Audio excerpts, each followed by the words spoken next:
If you've been in class with me before, you will know that I welcome comment, I welcome question, and I also, within reason, welcome interruption. So if you have something you'd like to contribute to the class, please let us know. Raise your hand. We've got guys with the mics that'll run around to you. I want your input for the class. But this morning, as we look at Micah and we get into chapter 1, just to give you a brief overview, I want to start by asking this. Maybe, if I turn it on, I got to be smarter than the thing. What do you know about Micah already, if anything? And what would you say are some of the themes of the book, just from your memory? If you've never studied the book, that's okay. If you have, feel free to let us know. What do you know about this book already? I don't want to be too redundant.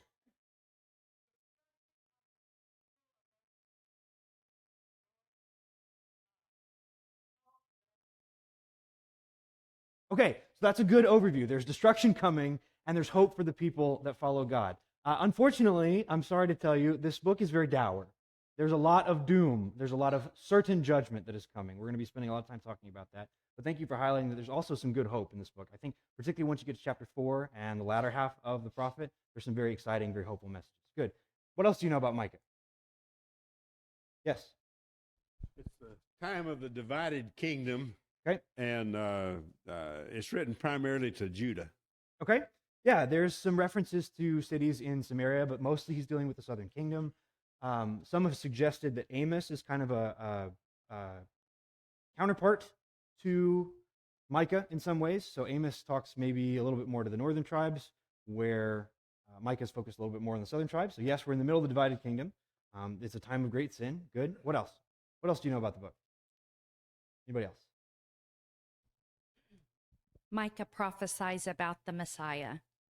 Okay, yes. Specifically, once we get to chapter 5, that's going to be a big theme. Good. Anything else? Okay, go. Yes, so I'm glad you brought this up. Miss Mary here in the front has said, Micah talks a lot about what God requires of us. And that's kind of going to be one of the big sort of things that I keep coming back to is what does God want? What does God want from us? He does a lot to explain himself, I think, through the words of the prophet Micah. And he breaks this down in a couple different ways. So I've got just up here what I think is maybe the theme of each chapter. Today in chapter 1, we're going to talk about coming judgment against Samaria and Jerusalem and some of the clever ways that the prophet explains that. In chapters 2 and 3, we're going to find that he lays out his case very specifically. Doom for false prophets and people who oppress their fellow countrymen is a big theme. Chapter 3 is going to be covered by our brother Brian Seegers, mercifully while I'm out. So I'm giving him one of the doom chapters. Sorry about that, Brian. In chapter 4, we're going to see God starts to build a nation and what that looks like. And then in chapter 5, this idea of a king coming. There is hope for the people, a leader that will wipe away some of the sin. And then some of the case gets even more specific in chapter 6. There's an indictment and a sentencing. This entire book is almost talked about as if God is a witness in a case against Israel and all of his grievances with them and their behavior. And then, of course, in chapter 7, we're going to find the thoughts of the prophet as he finds that God is the only source of salvation. This is my goal. This is the way I'm hoping to cover it as we move through. To give you a little bit more information, specifically, Micah prophesied during the reigns of King Jotham, who we believe was about 750 to 735 BC. He prophesied during the reign of Ahaz, who was 735 to about 715 BC. And he also prophesied during the reign of Hezekiah, which we think was about 715 to 687 BC. So somewhere in that time frame, he would have preached during those kings' reigns. We understand that Micah's name means who is like God, or who is like the Lord. It's a question, it's an inquiry, it's a rhetorical question, kind of assuming that who is going to behave like him. It's almost an invitation to behave like God. And we know that as we look at those different time periods with each of those kings, that Micah was privy to both good times in some of these places, and he was privy to bad times, where the people served God and sometimes where they didn't serve God. He's kind of saw the best of both. Hezekiah and Jotham, we know, looking at the scriptures, were both relatively decent kings. We know that Ahaz was a particularly bad king. He led the entire nation into idolatry, and so that's sort of one of the key accusations, one of the key sins that the people are engaged in during Micah's preaching. And in the case of this book, we're going to see that God brings a lawsuit and uses Micah as the mouthpiece to be the accuser. You can kind of see that in chapter 3, verse 8, against the people. He's going to indict God's people. He's going to mention both Assyria and Babylon as looming institutions of judgment, as was God's practice. Most of the time, he would bring an outside nation to come in and overthrow their structure and punish them for their sin. We're also going to find that Jeroboam, the second of Israel, and some of the Judean kings like Uzziah and Jotham experienced great times of economic growth when they were free from Assyrian interference during their reigns. And so this is going to be a big theme in the book as well. There are parts of Micah's preaching where the people are very wealthy, and their use of that wealth in a very poor spot, in a very sort of thoughtless way, ends up being sort of central to the sins that they're committing. They're not treating their fellow men well. The wealth brings corruption. It brings justice, particularly in those of the upper class. And Micah, like I mentioned, is kind of a sequel to Amos, because Amos deals with a lot of those same subjects. Okay. Questions, thoughts, comments, anything else before we get right into the book? Okay. We're going to read chapter 1, and I've asked our friend here, Chandler, if you'll read the chapter 1 for us, and we'll get going from there.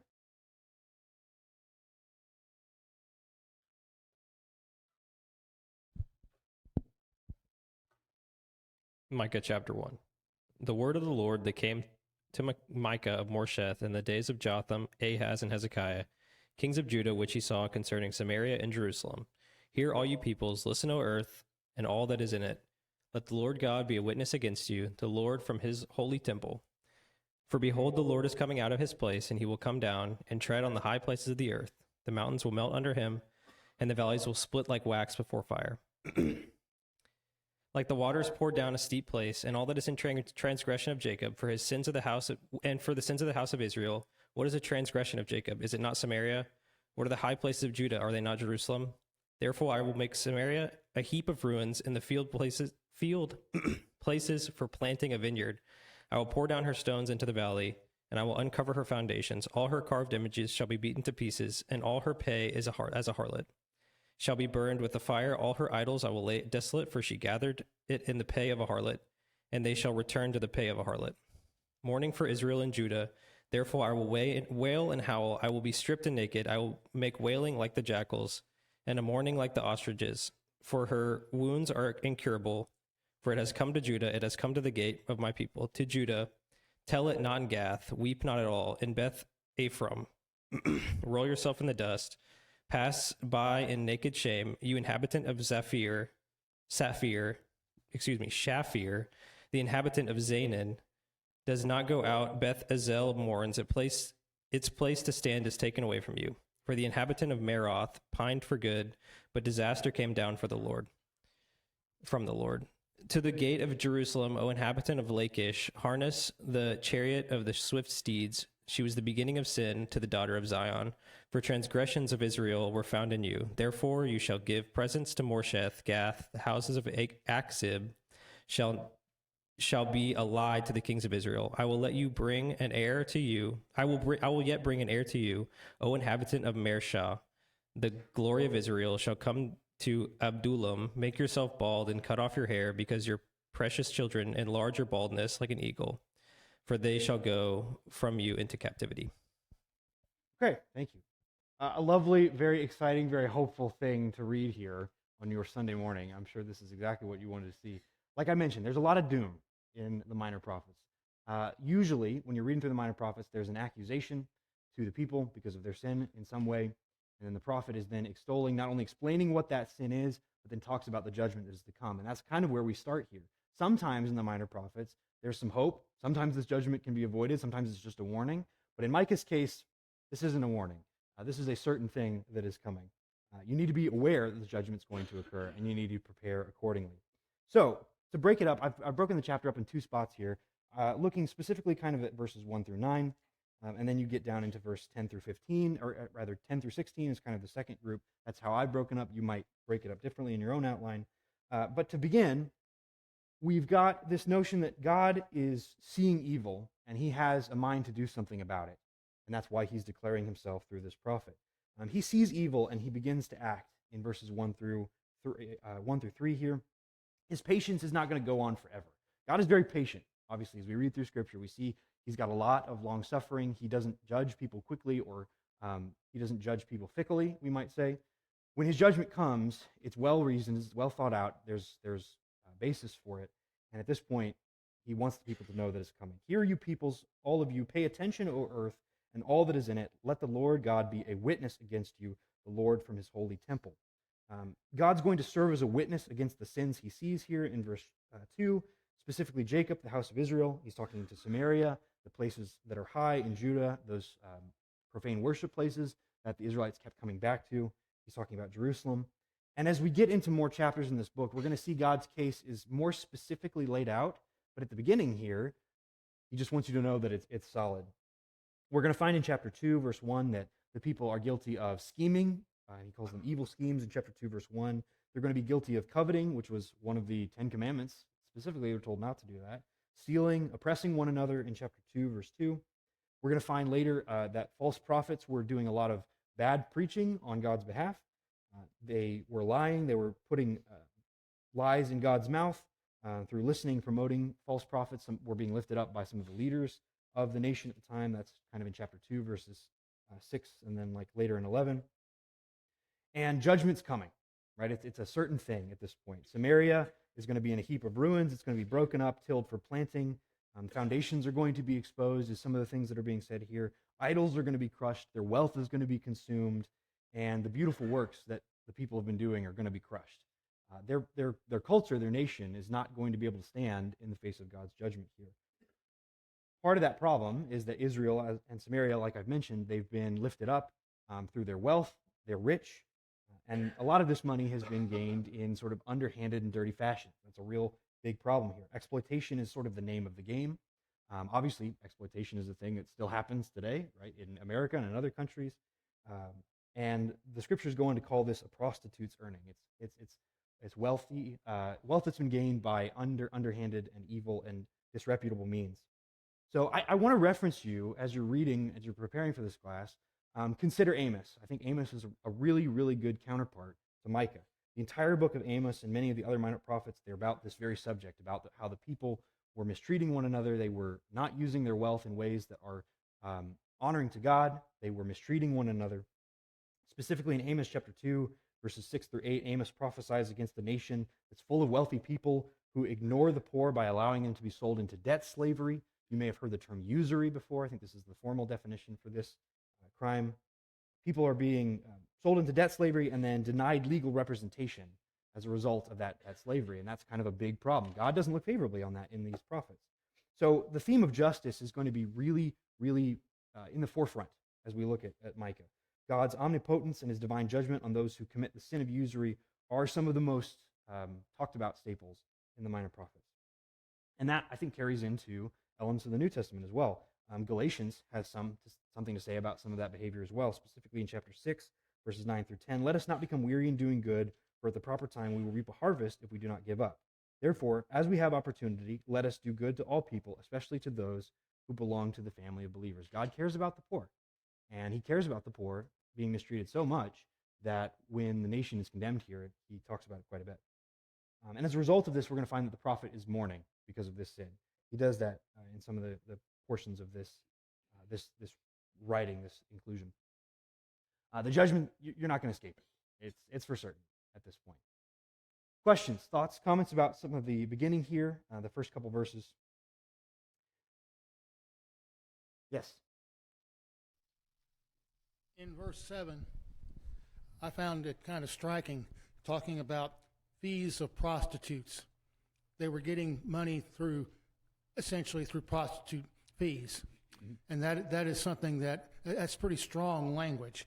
You get what you pay for. You paid for that, and you'll reap the whirlwind for the fee of a prostitute. To the fee of a prostitute, they shall return. So it's bad either way. Yeah, the bill of goods that you're buying with this wealth is not going to help you in the end. You might say there's a legitimate transaction that's occurring, right? Money is changing hands, goods and services are being exchanged. But the benefit that you're receiving as a nation, as you look to idols, and as you specifically look to, most likely there was prostitution involved in idol worship. That was a sort of a staple of the ancient world. That may have been appearing here in some places as well. So it's a pretty direct condemnation for the behavior that Israel's engaging in. Other thoughts, other comments, questions, things you want to add? Yes. It's very open. God, there's no surprises. God says, I'm a witness to this. This is what you've done, and this is what you deserve. So it's always surprised when people are like, why is this happening? Or, I mean, God is open. God has told us it, whether you're looking at the Old Testament people, he gave them the laws and he expected them to follow those and to hold him as holy. And in the New Testament, we have the same thing. And he tells us, if you do this, you're going to be blessed. And if you don't, the consequences are punishment, and then just the consequences of living a sinful life. And so there's no surprises. God does. It's not like it's a surprise, like, oh, why did God do this? I mean, he tells people he's faithful to us in that way. Yeah, there are certainly some things as you're reading through the Bible that God kind of wants people to figure out for themselves. But when it comes to sin, it's never the case. He's always very explicit. This is sinful behavior. This does not please me. And he makes the consequences for engaging in sin known to his people as well. I think Deuteronomy, I believe it's chapter 8, is a great example of that, where he talks about when the Israelites are going to enter into this land, they're going to pick up houses that they didn't build and vineyards that they didn't plant, that they're going to forget him, and there's going to be consequences for that. So you always, when God tells you something, when he gives you explicit instructions about do not do this behavior, you got to pay attention. And when you don't pay attention, there are going to be consequences that follow. Good. Other thoughts, other comments? There's one over here, and then we'll have one over here as well.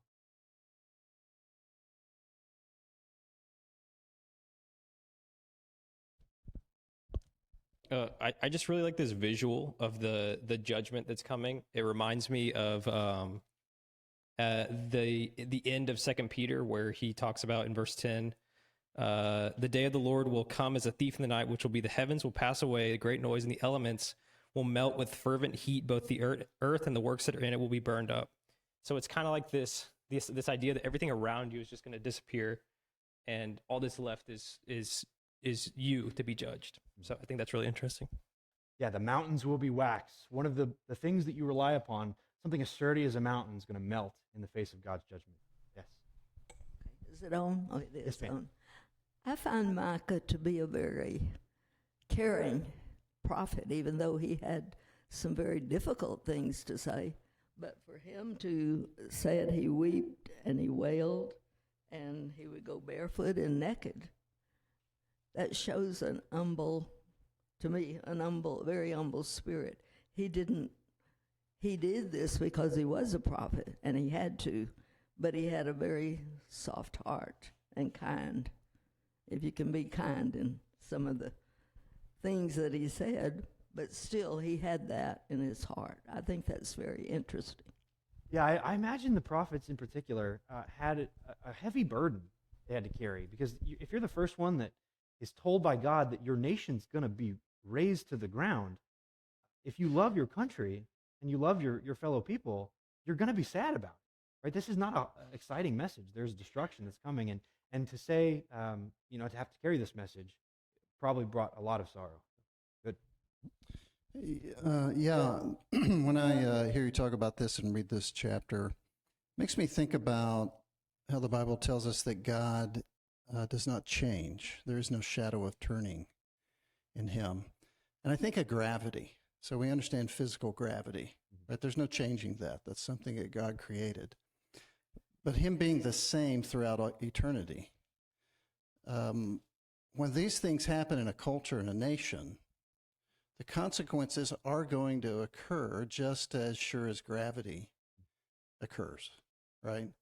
And so it's not just that God doesn't change, but of course Solomon tells us that there's nothing new under the sun in Ecclesiastes. So not only does God not change, but it seems that people do not change as well, as we are made in his image. So why would we change our ways? And so often we'll look at the Old Testament and say, I can't believe those people. Can you believe they would do that? That's unbelievable. And all we have to do is peek outside and see what's going on, or peek inside sometimes and see what's going on in our own lives, to understand that this is nothing unusual. This is the way life is. This is the way people are. And to your point, which I love, this is the way God is. And so you've already made it worth it. The whole class has been worth it already. So, thank you. Thanks. I'm also struck by, I think today, as is back then, that it might have been easy for the Israelites to look at the other nations and go, but they're just as bad or worse. Why are we getting judged? And I'm just reminded that, judgment always starts in the house of God, that God holds his people responsible. And I think of in 2 Chronicles 7:14, when God says, not when those people that don't know me, but when my people who are called by my name will humble themselves, turn from their wicked ways and pray, then I will hear from heaven and heal their land. And I think it's easy for God's people to forget that they're not to look like the culture or follow after the culture, that they are to be a separate, holy, set apart people for God, and not to be acting like the nations around them, or not to let the culture invade the church instead of the culture or the church impacting the culture. Yeah, and that's the exact contention that Habakkuk makes. He specifically calls out the other nations that God is using to judge them as being more sinful. There's one over here. Yes. I'm kind of struck by verse 5 of chapter 1. What is the transgression of Jacob? Is it not Samaria? I mean, Judah could look up north and see Samaria and say, oh, look at the evil that's going on there, the idolatry that's going on there. But then the very next phrase, and what are the high places of Judah? Is it not Jerusalem? Jerusalem, the place where God's name was to be, Jerusalem, where God's temple was, had become the center of the symbol of the digression. And, there's so many ideas that kind of, all the things that have kind of been said already. Isaiah 5, when we get to the point of putting sweet for bitter and bitter for sweet, light for dark, we can see that happening out in the world. We can look at Judah and we can see Samaria. And I think the challenge for me is, what about for myself? Where am I? Am I Israel? Am I like Judah, taking the thing that God has said, this is what's right and what's good, and allowing it to become polluted because I've become worldly, because I've become covetous, which is idolatry, because it's easy to look up at my neighbor or to look out, look at the world, look at the nation I live in, and accuse. And the challenge is to step back and say, well, what about me? Where do I stand in my relationship with God? And I think that's a powerful reminder that sometimes if we're not careful, the thing that should be the thing that's closest to God can become furthest away because I have let it go. Yeah, proximity to the name of God in the seat of Jerusalem here doesn't absolve them from their sins. Mr. Henson, we've got one right here. Yeah, he's coming. We'll hear from Mr. Henson here, and then we'll kind of start moving on to the next set of verses. Well, I was just going to comment that as we read through Micah, this all sounds very severe, all this doom and gloom and what's coming on these people. But we need to keep foremost in our thoughts is that God's judgments are always just. They're not being punished for something that they don't deserve. They've brought it on themselves. Yeah, as the recipients of God's judgment as mankind, it's kind of hard for us sometimes to grasp just the totality of sin and the problem that it is, because we are sinful creatures. We live in sin, we operate in sin, we behave sinfully, and then we find justifications for sin because that's sort of our pattern. God doesn't have that limitation. He sees sin for what it is, and that's why it's so important for us to listen to him when he calls sin and he judges for sin, because there's a righteous judgment there. Good. Thank you. Okay. I do want to focus a little bit on the next couple verses here. This is where the prophets get kind of fun, I must admit. It's hard to say that doom and gloom and judgment is fun, but I like literature. I like clever wordplay, and there's some clever wordplay here at the end of the chapter. Beginning in verse 10 and looking down towards the end of the chapter, he begins to list specific cities and pronounce judgments on them. Now, I'm not a language scholar by any standard, so I am relying on the work of others. But what I'm told here is that in the original language, the prophet is employing a series of what we might even call puns in order to pronounce very unique and individualized judgments on each of these places. So what he's doing is he's pulling the names of these cities, which sound very similar to other Hebrew words, and he's trying to specifically point out the ways in which they're going to be destroyed. So this is why I say all of the puns here are fully intended. They're fully designed by the writer, by God. He's trying to get your attention with these things. So here's the way I understand it. He lists these cities, and he pronounces judgments on them specifically. So here's what I've got for you. Let's see. Put my notes in the right place. So we start with the city of Beth Le'ephrath, and I'm going to struggle pronouncing these as much as any person. But this word, this name sounds very close to the Hebrew word for dust.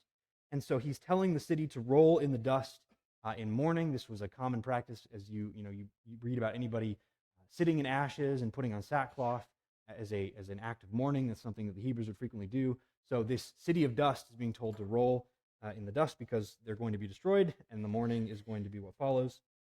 The city of Shapir is a reference to the word beautiful, or it sounds like the word beautiful. And so the beautiful city instead is going to go out in shameful nakedness. They're going to have their dignity robbed from them by this judgment. The city of Zaanan sounds a lot like the word exit in Hebrew. And so being told that the exit city is not going to be able to escape from the judgment that's coming is a big deal. Instead, they're going to be trapped. On top of that, you have the city of Beth Ezel, which this one's a little weirder. I found a couple different things that this word maybe means, but the one that I was finding with the most frequency is that Beth Ezel kind of references adjoining house, or like if you think of someone with a secondary house or secondary addition onto their house. I think of the Hensons, you kind of had that second house attached to y'all's, but it is supported by the main house. And so what they're told here is that their support is going to be taken away. So the adjoining house is going to be left standing on its own without support from their main place. Their reinforcement is going to be taken away. Meroth is maybe the easiest one here. We can put some pieces together for this. It sounds a lot like the word bitterness. You might remember in the book of Ruth, Naomi comes back after experiencing great tragedy and wants to be called Mara. She wants to be called bitter because she's experienced great bitterness. So Meroth sounds a little bit like bitterness. So Meroth is going to keep waiting for something good, and they're going to experience a lot of bitterness in the time of judgment. And they're going to keep waiting for it. The city of Lachish is told to harness their chariot. It's my understanding that Lachish was kind of renowned for its military strategic value. It was known as a bit of a fortress city, and so they would have been well armed, they would have been well equipped. So they're told they need to harness up their chariots, not for battle, but so that they can run, because the judgment's coming. They're not going to be able to escape it, even with their chariots. The city of Moresheth, which we're told at the beginning of the book is Micah's hometown, sounds a lot like the words for promised or betrothed, kind of in a marital sense. There's a connection that's being made there. And so what Moresheth is told is that they're going to be passing from the rule of one husband into another in the form of the invading armies. Their authority is going to be taken away from them. What they were promised is instead going to be given to another. You have the city of Achzib, which sounds a lot like deceit or disappointment. We're found that their fate is sealed, and it's going to be brought as a reproach upon the leaders, either as a deceit or as a disappointment. So some of those two ideas go together. You have the city of Meresheth that sounds a little bit like possessor or heir, kind of in an institutional sense where you inherit wealth. God's going to bring invaders in to take away their land, take away their wealth. It's going to be stripped from them, and so their glory and their possessions is going to be taken away. And of course, the last one here is the city of Adullam, which you might remember is David's hiding place when he's on the run from Saul. I think that's referenced in 1 Samuel chapter 22. That was a place of hiding for David, and these people are going to have to go into that cave and hide again because they're running from judgment. The armies are going to come in and take away all of their power. So I want to ask this question. Obviously, there's a lot of cleverness here in the words, but it's still a pretty dire message. I think Mr. Henson's done a good job in bringing up the fact that God's judgments are faithful. And I wanted to ask this question. If you were to get a bad diagnosis, right, either of your behavior or maybe it was of your health, you would want a doctor to faithfully tell you what's wrong. You want God to explain what's wrong with these people's behavior. You wouldn't want a doctor that would just tell you everything's okay. You wouldn't want a prophet that's just going to tell you everything's okay. That's kind of the problem they're having. They have false prophets that are lying to them about their behavior. So faithful are the words of someone who communicates to you the nature of offenses and appropriate boundaries. And that's what God's doing here. You violated my laws, you've sinned, and because of that, I'm going to judge you. When God communicates coming judgment, as hard as it might be to believe, it's a symbol of his faithfulness, and that's what we're seeing here. Each of these cities is going to be judged righteously by God because of the sin that they've engaged in. And we find that God knows these people. He knows these cities. He knows their identities. And as a result of that, it's really important for us to notice names, they had a real big deal in the ancient world. They were sources, symbols of identity. We still do some of that. I think we take a lot of pride in our state. We care about Texas. We take a lot of pride in our country. We care about being Americans. And so it's kind of interesting, and this is a fun thing for me to think about, what kind of condemnations would the Lord give us? Because he knows us. He knows America. He knows Texans. He knows people who live in Bryan College Station. And so if we were engaged in some sin that he felt he needed to condemn us, he'd be able to condemn us in very specific ways using our names. And that's just kind of the power that God has, the importance that he has. We've got a few more minutes here. So this is the questions I'm going to pose to you. At the end of my class, I like to use the moment. I have some application questions that I've prepared. Feel free to use them if you'd like to respond to them. If you have something unrelated, don't feel bound to them. But some questions I want to ask you here. Can you think of any good modern-day judgments for American cities or things that you might fit in this same mold? College Station, your scholars are going to perish. No train's going to be able to take you away from here. That's kind of the one I came up with. Or my hometown of Columbus, Indiana is kind of renowned for its famous architecture. So you might say something like, Columbus, your buildings are going to crumble. There will be nothing left standing on top of one another. If you have any of those, feel free to share them with us. What other difficult things do you think, or can you think of that God shares with us today? Things that he communicates to us, hard for us to hear, but that confirm his faithfulness. I'm sure there's something you can think of. And just in general, what do you hope to gain from this class? If there's something you're looking for specifically in the next 6 weeks or so that I can bring out of the book of Micah, I'd like to know what it is so I can focus on it. Questions, thoughts, comments as we sort of look towards the end of our class here?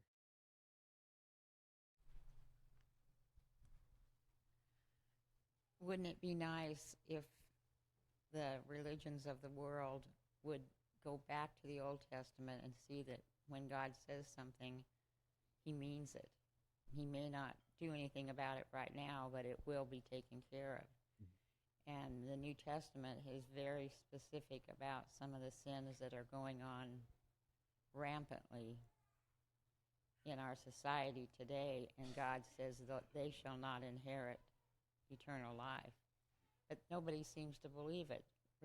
Some of the major religions now are having homosexual couples in the hierarchy of that religion, and nobody's paying any attention to what God says about those kind of sins. It's okay as far as everybody's concerned, and it's getting worse every day. Every year there's a couple more denominations who switch around their condemnation of certain sins as if God's never spoken on it. Yeah, I think it's sometimes hard for us to wrap our mind around God's judgment because we've experienced such great peace at his hand. The sort of religious freedom we've experienced in America, some 200-ish, 230, I don't remember how old the country is, I'll be honest, is unprecedented in Christian history. So there's definitely a benefit there to recognizing the judgment of God and spending time dwelling on it because it does exist, and it's an important thing for us to remember. Yes? We'll go here, and then we'll go in the back. Okay. So I think it's really helpful to remember that Micah and God are condemning God's chosen people. It's very easy to look around and say, my neighbors are evil. The people around me are evil. But thank God I'm not. God brings down judgment on his people when we do not obey him. And that's very important to remember because it's very easy to become complacent and think that we are in the right when we are very, very wrong. I liked what you said about, even in the midst of the doom and gloom of Micah, there is this ray of light, I guess you could say. Proverbs 27:5, open rebuke is better than secret love. Faithful are the wounds of a friend, but the kisses of an enemy are deceitful. And I think we forget that sometimes. We look at Micah, we look at prophets, We look at things that maybe hurt our feelings when they're told to us because they're hard things, and we see them only as negative or bad. And sometimes what we forget is that in the middle of that, yes, I've always got to, as Ephesians 4:15 says, speak the truth in love. But sometimes love means I'm going to tell someone what they need to hear. And sometimes love means someone's going to tell me what I need to hear, even if it's unpleasant, even if it means that it hurts me, even if it means that it indicates I've got to make some fundamental changes. That's the purpose. That's the goal. True love is going to say those things, not cover them up and pretend that they don't exist. And I think that's the challenge in the world we live in and the society we live in, and also for ourselves, that we find the courage to say the things that need to be said and hear the things that need to be heard so that we can be what we need to be. Yeah, it's never easy to welcome judgment and destruction, and yet God's faithfulness here is that he is going to punish and destroy these people. He's going to raise these cities, and it is a righteous thing for him to do. It's hard to think of your own hometown being destroyed, but Micah is forced to preach about that here. Yes?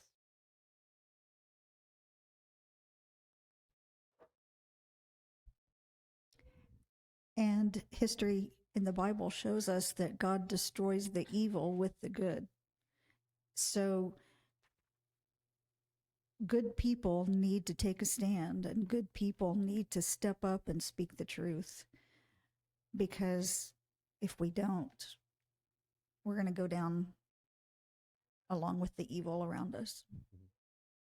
Yeah, it's important for us to heed these warnings as they were recorded, so that we don't get to the point of judgment. I haven't heard God's voice. He's not told me of some doom coming. But if I look at this pattern, it's easy to see how sin in a nation can grow. And so I think it is up to faithful people to heed the warnings that have been given and to live faithfully, no matter what the rest of the nation does. But in the moment that justification fails, right, or that our sin overtakes us as the people of God, even, right, those things affect us just as much as they affect those outside the church. We need to be ready for that judgment and be willing to call God faithful in the midst of destruction, even if it's our place, even if it's our hometown, even if it's the places that we live. Good. Any other thoughts? Other comments? More additions?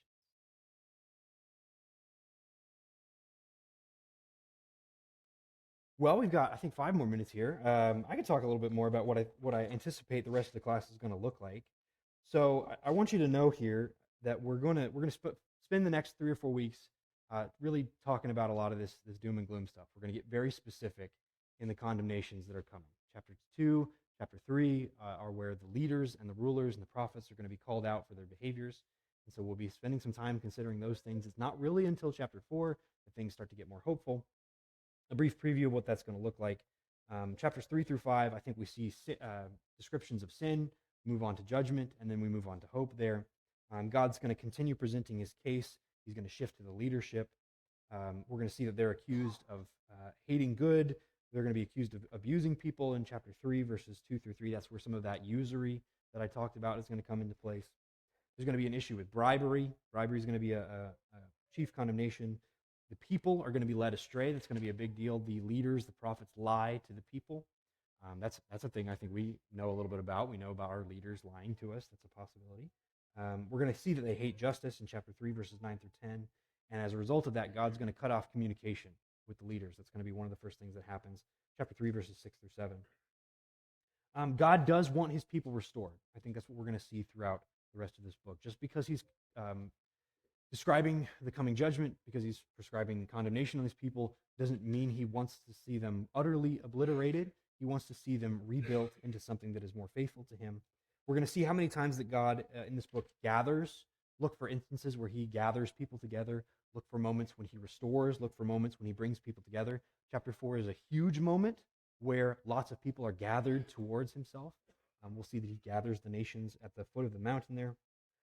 He's going to judge, but he's going to rescue as well. In chapter 4, verses 8 through 10, we're going to see his rescue begin to show up. It's going to happen specifically through the leadership of Jesus. Jesus is going to be referenced pretty explicitly in chapter 5. I don't believe by name, but we're going to get references to a king in Bethlehem. We know who that is. That's Jesus. On top of that, he's going to bring shepherds to guide, but he's also going to deliver in chapter 5, verses 5 through 6. And then we're going to see the restoration really start to take place in chapters 6 and 7. Chapter 6 is kind of set in a courtroom. That's kind of where some of the witness imagery starts to take a little bit more root. We're going to see what answers that God is going to give to his people. Remember, the central question of the book is, what does God want? What kind of behavior does he want? What kind of people does he want? What kind of nation does he want? I think he answers a lot of those questions. And some lessons that the book is going to give us overall. We're going to see that God demands righteousness and holy living. That's Micah 6, verse 8. It's kind of one of the most quoted parts of this book. He takes sin very, very seriously. God is going to deliver the people because he wants to make his name known. He wants to be known among the people. Chapter 4, verses 1 through 5, we're going to see some of that come to place. And we're going to focus on this image of the mountain, Mount Zion in chapter 4, as a picture of what God's faithful people look like. We're going to see him as a nation builder, which is really, really exciting. On top of that, we're going to see ultimate forgiveness talked about at the end of the book. We're going to find that the prophet spends a lot of time meditating upon the fact that God is the source of ultimate salvation and that it's going to come through Christ specifically, even though maybe he's not named. We'll see him referenced a lot in some of those places. This is a really exciting book. I really, really love it. I love, again, just how relevant it is. When we see the sins that these people are suffering with, I think we can recognize them in ourselves very easily. We can recognize them in the world around us very easily. And that gives us an opportunity to not only take the warning, take the caution as it is meant to be, but also to look forward to what we are supposed to be, what God wants us to be. And we're going to get good answers for that as we read through the rest of the book. Unless there's any other thoughts, any other comments, I think I'll let us go here for a few minutes, and then we'll get ready with chapter 2 next week. Any last thoughts?